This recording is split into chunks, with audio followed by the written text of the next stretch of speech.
Now, CNBC editor-at-large John Harwood. John, the deficit is soaring. Republicans, the party in power, decried debt and deficits for years. What gives? Well, what gives is we have a very consistent pattern, and it's gone all the way back to Ronald Reagan.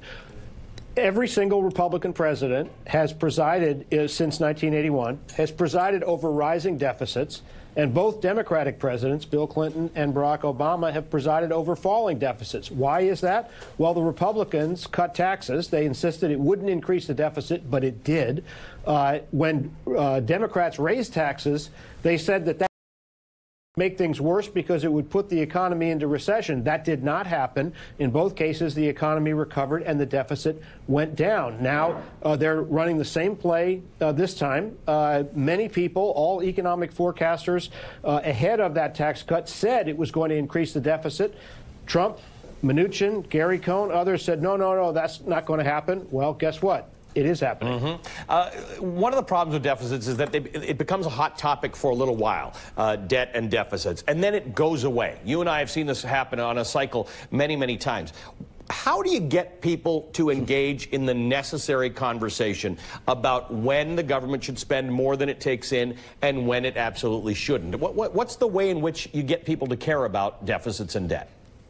Well, I don't know, Ali, what's a way to get people to care about the right sequencing, since so much of our political reactions are colored instantly by partisan arguments. You know, as you remember, when Barack Obama was president, people like Paul Ryan and others said that the deficit was rising. We were about to turn into Greece. It was a horrible thing for the economy. That was principally a partisan argument. There is concern about deficits, but Republicans are concerned about deficits principally as a means of holding down government spending. They want government to do less. They want government to be smaller.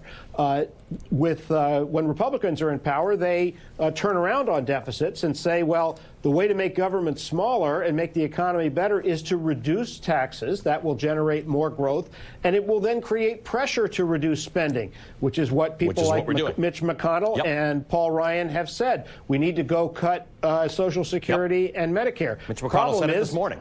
Right. Problem is, Donald Trump says he's not going to do that. Right. So that's the problem. Hence, we're left with that are going to rise to $1 trillion by 2020, according to the Congressional Budget Office, and be above $1 trillion every year, as far as the eye can see. The president tweeted this morning that incredible number just out: 7,036,000 job openings. Astonishing. It's all working. Stock market up big on tremendous potential of USA. Also strong profits. We are #1 in the world by far. Let's just focus on that number: 7,036,000 job openings. That is more job openings than the number of people who are officially on the unemployment rolls. We have more jobs available than we have people officially seeking work. Now, there are lots of ways to slice and dice that, but that's a fundamental issue that we have to face. We have a bunch of people who are either not geographically in the right place or don't have the right training for a whole lot of jobs that are available.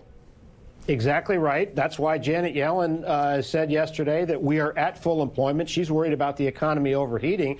And it's also why the idea of cutting legal immigration now is counterproductive economically, because we need more workers to do those jobs.